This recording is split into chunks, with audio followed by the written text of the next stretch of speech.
Well, we are just mere hours away from the very exciting launch of Silksong! Finally! Yay, finally!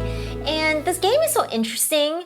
It's definitely like broken every single sort of how to launch a game convention. And we want to talk about the interesting trajectory this game had to become what it is today and finally making it to launch day. Yes, as longtime video game marketing professionals, wow. like we noted, like is that us? That's us. Oh. There's a lot of things that this game does that if you were just looking at the best practices playbook, on like, paper, a lot of the things they're doing are not in there. No. And sometimes there are things that they would say actually don't do that. Right. But in their case, it seems to all be working in their favor, which makes it such an interesting case study. Yeah. And it seems like this is going to be just like one of the biggest launches of the year. Like, totally. No doubt at this point. Yes. But for many, this game has been in development for so long. It's been kind of a running joke. Yeah. Like one of the biggest memes in gaming was this game? And I think we were both wondering, like, okay, when this game finally materializes and whenever it eventually comes out, is that going to translate into people actually wanting to get it, play it, enjoy it? Obviously, Hollow Knight was a huge hit, but with this, it's been so long, you never know. Right. Or it could just be like, oh, I had fun making fun of this in the moment, now I'm moving on to the next ha-ha funny thing. Yeah, I laughed at the clown meme and now moving on with my life. Exactly. But it's been completely the opposite. Right. The excitement is real. Like, people are going to buy this day one in huge numbers. Yes. So we just want to dig into, like, well, how did this happen? And again, they broke all the rules of what, the conventional playbook for launching a game would be. And should other people start breaking the rules? Yeah. Or was this some sort of a, like a phenomenon that's very contained to this game and this team? Lightning in a bottle kind of moment. So yeah, we want to talk about all of that. Right. So the first thing that they did was just, how little they communicated about their game over the years. This was first announced in early 2019. We were still at Nintendo when this game was first announced. This was in a Treehouse Live at the final in-person E3. And they were like, oh, the game's coming soon. I remember that. So it's not like they expected that it would take them this long, but it just kind of did. Right. So as time went on, you would expect, like, oh, here's our, community update, and let's tell you what's going on. Or let me take you through, like, the roadmap of how this game is coming together. Right. Or here's what we're doing with our time now. Here's why it's taking longer than expected. But it was basically just like it's like nothing. Zero. They gone dark. Exactly. Which was really unique for them, Team Cherry, because for Hollow Knight they had this very successful Kickstarter. Right. They were communicating a lot through that Kickstarter with their community. Right. So it was weird for them to just suddenly be like, and now we're not talking to anybody at all. Yeah. Working on Silksong. Right. So again, like, people were asking the questions of, is the game canceled? Like, are they having trouble with it? Like, did they have to, like Metroid Prime, did they have to start over? What exactly happened? What's going on in there? And it turned out, they did a big interview recently. They finally talked about it with our friend Jason Schreier. And they were like, no, we were just busy working on the game and focusing all of our time on that, which was really admirable. And there's actually like a really kind of heartwarming story of like, no, we're just a couple guys who were having the time of our lives making this game. It's like, wow, that's really nice, actually. Yeah, like they said things were, so fun for them working on this game that they didn't want it to end. They had to pull themselves away from the work. Yeah, see, that is such a different take on the other side of the stories, most of the stories that you hear about game development where it's like, oh my God, it was such a grind. Like, I lost years off my life and it was horrible. Yeah. And I hated this experience and we just grinded this game out finally. It took 7 years. It was awful. It was the total opposite. We're just friends that wanted to do this project together and we had so much fun hanging out with each other and working on this. We didn't want it to end. So it was so sweet, Right. So kind of linked to that is kind of the next thing that they did, which was they really didn't feel the many external pressures that were put upon them as time went on and people started to get more and more worked up about what is going on with this game. The fan base was absolutely rabid. So I don't know if these developers are just off of the internet. They're just offline. They're like off, Good for them. Off the grid or what? They're like living their life in Australia. They're like, who cares? Exactly. But on the one hand, it's very similar to how Nintendo developers look at the fan base as well. Like they kind of hear it a little bit, but for the most part, they're kind of in their little like own space. They're in a protected environment where they're not really getting a lot of like pressure from outside influences, and they're just like, yeah, we're just gonna work on it until it's ready, and when it's ready, it's ready.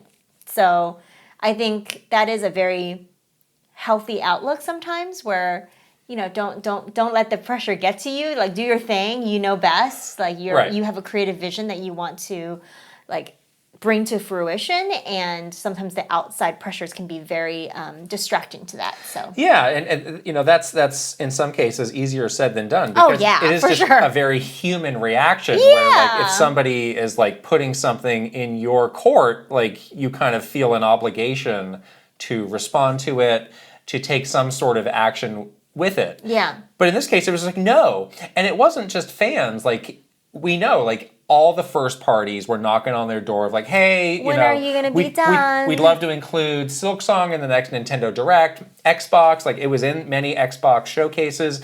They even, in 2022, they revealed in the Xbox showcase that the game was going to be out that year. So that's another external pressure of the Xbox. Hey, your game's it's still coming out this year, right? You're not going to delay it. We already said that on your behalf. Don't make us look bad. And like, whatever. I don't care about you. We're still working on this. Yeah, Forget exactly. it. And that's just a very unique thing that I think a lot of other people would have been like, oh no. You have to have nerves of steel to be able to do this, honestly. Not just like ignore the, the rabid fans, but like the business side of it. To stand up to first parties like Nintendo, Xbox, PlayStation, and say like, no, we are going to be ready when we're ready. Right, and all of these opportunities that are being laid at your feet. Of like, no, we don't need this, or we're not ready for this. Like being in any one of these is like something that so many developers would kill to be a part of. So for them to just be like, no, we're good. That they have the confidence to say, no, we're going to be fine. When it's ready, we'll do what we need to do. Yeah. Just a very unique thing. Yes. And again, the conventional wisdom, for this or for the just going silent, like people would worry, like they're going to forget about this game. They're going to forget that this game exists because attention is a very hard thing to get in the first place. And once you lose it, it's even harder to get back. People get distracted. Over 7 years, there's a lot that can happen for people like, oh yeah, this new shiny thing, or like, oh yeah. I've moved on from this. Like, I liked Hollow Knight, but that was a long time ago, so I don't know anymore. In this case, it only strengthened the interest, which is so counterintuitive. It is. But it absolutely is what happened in this case. Yeah, it is. Maybe it's the specific type of fan that really bought into Hollow Knight, that they as in Team Cherry really understood, and they knew that they'll be all right. Right. But yeah, for conventional, the best practice is to get the interest and then keep building upon it, because make sure you don't lose it. As they say, yes, if you lose it, it's like 10 times harder to win back. Right. So the fact that they totally went against that and just kind of didn't say anything for many years, rejected some of these big, huge opportunities to participate in these first-party showcases and things like that is really just like, wow, that is next-level confidence for sure. Right. So the next thing is the price of the game, which is only $20. Incredible. And there was a stretch of time, so after they announced the release date, they still did not confirm the price. And people were speculating, like, $70. $40, $50, $60, like full price. Yeah. But they were like, oh yeah, I guess I would pay that much.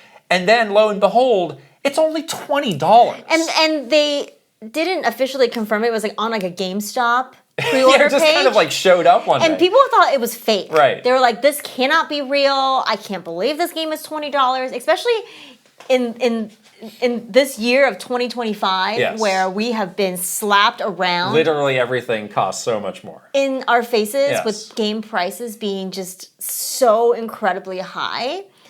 Seeing this was honestly shocking. Right. Yeah. And again, like you think, like, well, they've been working on this for 7 years. Like, there must be some urge to start to recoup some cost. The cost of doing that. But no, again, I think they had this high degree of confidence of, no, we had a lot of players for Hollow Knight who are still very excited. The right thing to do is to set this low to really reward them, but also make it a good entry point for new people. For still a lot of people out there who are like, oh, I've heard about this thing. This seems to be the big new thing. Should I check it out? Well, it's only $20. I probably should. Low bar. Versus like, $50. Maybe I'll wait for it to go on sale. Like there is no like math happening in your mind of like, well, what is the value equation for it? It's just buy it.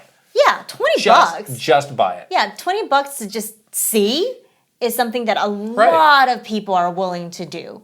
And that is such a smart move because they know that they'll recoup in volume versus recouping in in one unit sale dollar amounts. Right. So yeah, they're extremely I think confident in that there will be a huge audience for this, whether it's returning fans or the new people that they'll gain. So and they also, good for them. From the people who played Hollow Knight, they know that first game had a ton of volume of content in it. Yeah. And it's not something that we always recommend that people do, but for some people that is a factor of like, I need to stretch my gaming dollar If I'm going to pay $70, I need to know how many hours of enjoyment I'm going to have. Right. I understand that. People might be choosing, well, I heard the new Kirby DLC is 3 hours versus like, well, I got 60 hours out of Hollow Knight. If that's what I'm looking for, again, something I'm going to play like really long term, that I'm going to feel like I got a great value out of. Like again, the equation is like a no-brainer. Yeah, that is the same price as the Kirby DLC. By the way, $20 is the Kirby Star Cross World DLC, which is about 3 hours of content. Right. Great content. But yeah, if you think like, okay, this is a game that has a ton of longevity, has a ton of replayability. You've played Hollow Knight before for 30 plus hours, that is a very good value equation right now if you're comparing with other things that are at the same price point. Right. So, yeah. So the last thing that they're doing, and this was, again, not something that was widely known, but they just kind of mentioned in this interview with Jason Schreier, they're not sending out review copies early, which a lot of people, the conventional wisdom, like, well, they're not sending review copies because the game is bad. That's something that we've heard over the years of people thinking like, well, these are being withheld. And frankly, that is something that does happen. People do that, yes. Like when a studio knows like, oh, the quality is not good, like let's wait until the last minute to have the reviews. Or they might embargo the reviews until like the day before. Or the moment of launch or something like that. But that was not their thinking. They went on to say like, well, it just wouldn't feel right because again, they had all of these Kickstarter backers who made the original Hollow Knight a possibility, and they still felt this great obligation to them. It's like, well, we want them to be the first people to play it. It just wouldn't sit well with us to say like, well, we gave it to all these random media people so that they could do a review. It's like, no, we want to prioritize those diehard fans who got us here in the first place. So again, like it seems like they just know their fan base. I was gonna say, yeah. That seems to be their real superpower. Yes. Is like understanding and having that tight connection with their fan base. And that's really the silver bullet, honestly. I mean, when we work with developers, we tell them all the time, like, it all starts with your audience and understanding your community. And even the stuff that we do, it's really about understanding our community and what, like, they're interested in and how they respond to certain things. And Team Cherry seems to be locked in with their community and their fans to really understand like what is important to them, how do we engage with them to keep them interested, and they start there and prioritize that and then build out. But that model works really well for them, and you can see the success right here with how they're doing with the excitement for Silksong, but also the crazy sales that they had for Hollow Knight. Right. So. I think they've indirectly communicated everything they need to say, which is all of you people out there loved Hollow Knight. We've been working for all of these years, like 7 years, to create a game that is at least on par with that. So I don't think these fans don't really need reviews, and it kind of plays into this bigger, interesting conversation that's been playing out this year because Nintendo didn't have reviews for the Switch 2 or Mario Kart World, and that went on to break all these records. This game seems like it's on pace to break some kind of a record. We'll find out soon enough. But the question is like, is the review just irrelevant? Yeah, It's a question that's fair to ask in some of these cases. Yeah, and it's so different now because there's so many other ways for you to learn about something in the day and age of the internet where, before a media review or like a Metacritic score is sort of the only thing that you had to judge a game's quality on before you would make a decision whether or not you're going to play it. But nowadays you have like so many other ways to learn about these games through its communities, like what happened. Like you can go anywhere and find the Hollow Knight community to tell you all about that game. Right. So it's just a different landscape now. And reviews might not be irrelevant completely, but it's just only like one source out of many. Right. Versus it being the only place before. I still think there are some games where a review is very valuable, and it's often where it's like there is no kind of comparison benchmark. or benchmark. Dragon Drive is a great. I think there are a lot of people who are very happy to see like, this is actually not for me. Right. After checking out all of those reviews, versus again something like this. There's many precedent. Exactly. There's another game that has great reviews. There's all these people who still, after all these years, speak glowingly about it. Like the quote risk is low of picking up this game is actually pretty low versus something like a Dragon Drive where it's like, I don't know what this is. There's literally nothing out there like it. It's using this control scheme that nothing else has ever used before. Like, I have some questions. I need to know someone's reaction to this before I make a decision. Exactly. Yeah. So again, these are just some of the ways that they just like broke the rule book and just took it all the way to the top. So I think the fair way to end this conversation is like, so should every developer just be doing this? Like, should they just, completely throw the conventional wisdom in the trash? Uh-oh. What do you think? Yeah, it is such an interesting case study, but I do not think that we should throw all the rules away. I think this is a very particular case that works very specifically for this team and their audience. Again, I think they know their audience so well. They know their community and their fans so well. They're able to break these rules, but understand that their core fan base is going to be okay. I do think this is a bit of a sort of lightning in a bottle situation. They obviously, in terms of Silksong and their ability to kind of relax for 6 years and make this game at their own pace is because Hollow Knight sold 15 million copies. Hollow Knight was a huge hit. Obviously, financially, that gave them a little breathing room and gave them some time to work on Silksong at their own pace and enjoy that pace that they put for themselves for Silksong. But not everybody has that luxury. Yeah. So, I don't think this is, 100% like replicatable if you're just another studio trying to do this. Unless you have a game that is very successful and you have a lot of money in the bank where you can sort of, and an already engaged fan base where you can sort of relax and do the next one. It's pretty hard to do. Right, that's part of why they didn't feel that pressure is, that game was still selling, 15 million copies is a lot. So it's not like they had literally nothing coming in to fuel all of that work that they were doing. Like that can give you a lot of confidence. There's a phrase that I like, which is, there are no rules, but you break them at your peril. That's right. Which is, launching a video game is not like a math equation. It's like, you must do this to achieve this outcome. Like, it's like, no, we're making informed guesses a lot of the time of like, all right, for like the time that we have and the materials and what the game is, like this is what we think is the best way. Mm-hmm. Doesn't mean you have to do it that way. Yeah. So in this case, it's like, well, they took a risk by doing some things in a non-intuitive, non-conventional way, and it absolutely paid off for them. But for another game, the circumstances are always different. Yeah. It could have, completely blown up in their face. Yeah. So, but just in this case, it's just such a fascinating story of like, people are so rabid for this game right now. Mm-hmm. Like I can't even imagine like what it's going to be like day one, that first weekend. Oh my God. It's going to be nuts. Like we both like went back. Hollow Knight's a game we both played and like it didn't really click with this, but like I'm getting this day one. The second this goes live in the eShop, I am getting this because I have fallen victim to the FOMO. Also $20 in a truly literally $20 ridiculous way. there's not a lot of things that's super cool that you can give for $20. Let me tell you that much. Right. Like they did everything perfectly. They really did it perfectly. Where even the people like us that are not like huge Hollow Knight fans, and we played the game. I played it very recently too. Right. I literally re-downloaded this game because I was like, I need to play it again.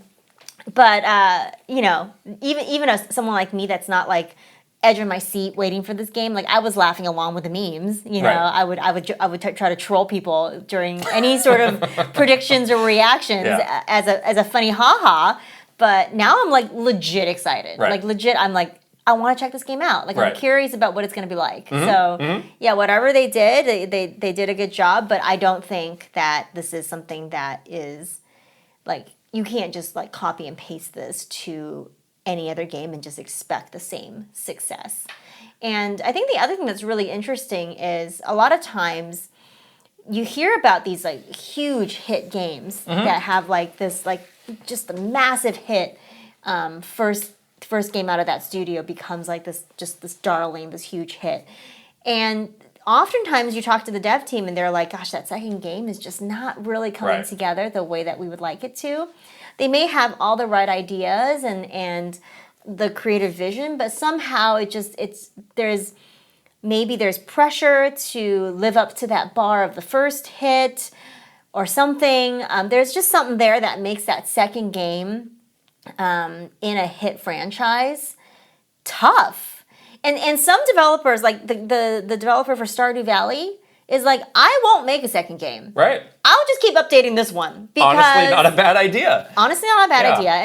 And because he's like, it is too hard to ensure that the second game is going to be a hit. Right. So for them to come off of the massive hit that Hollow Knight is, and follow up with, you know, the bar is so high for Silksong, and it's been in the meme zone for 6 years. The bar is so incredibly high. But to follow it up with Silksong and having the sort of everything line up for Silksong to be this incredible success is really difficult to achieve. So good for them. Yeah, I mean, it's that they did it. Yeah. I mean, it's probably something with any sort of like creative work, but you hear about this a lot in music. Like, our first album was like no problem because like we've been, for years we've been noodling on these songs and we had the time, and then it's like, all right, time to go back in the studio. It's like, oh boy, we got nothing in the tank now. I got nothing. Yeah. And then I think also for these indies, like looming over you is like that feeling of like, all right, the last one was a hit, but if this one is not, that could tank this whole. We could be out of business if this next game pressure is on. Not a big hit. It's not like a Nintendo or a big like an EA. Like, oh well, this game didn't do well. It's like, all right, fine, we got 20 more that'll do fine. Yeah. It doesn't, we have a safety net. It's a tax write-off versus like, no, this is what this company does, and this is what we need to sustain us for the next however many years. So like just having that looming over your head constantly. I don't know how they do it. I don't know how they do it. This is why we don't make games. That's so hard. Yeah. It's so hard. And you have to, put it all in for many, many years before you can see a return. Right. And having that feeling of like, oh no, like it's not going to be that success that we need it to be to survive. That is like next level pressure that I don't know how they, sort of deal with it. But in terms of Team Cherry, they found a way to sustain themselves, get themselves to a place where they can turn off those pressures. And I think hopefully that means they were able to just fully dive into their creative vision. I think them having fun with it is a huge part of it too. When you're having fun making something, I think the thing that you're going to make is going to be pretty fun. Yeah. If you're not just like grinding it out, you're like enjoying that process. Right. I think the thing that comes out is going to be awesome. So I think whatever they did to get themselves to that state is so cool. And I think what we're going to get out of it is this like incredible game. I agree. Yeah, I'm hyped. I can't wait. Minute 1, going to be refreshing that eShop. And then we're going to be playing Silksong. Metroid Prime 4, you're next. Meme zone, get out of there. Oh no! Are they in the meme zone yet? Yes, they really are. We gotta put the clown on Samus? I think we might need to. Yes. Oh no! You gotta get out. You gotta get out of the meme zone. There you go. There you go. All right. Are you guys excited? I don't even know why I'm asking this. Obviously, yes. If you're not excited, yes. actually, I'm gonna ask the opposite question. Flip it. If you are not excited about Silksong, tell us why in the comments. But if you are excited, then you're in the right place. Okay. We'll talk to you guys later. Bye. Bye.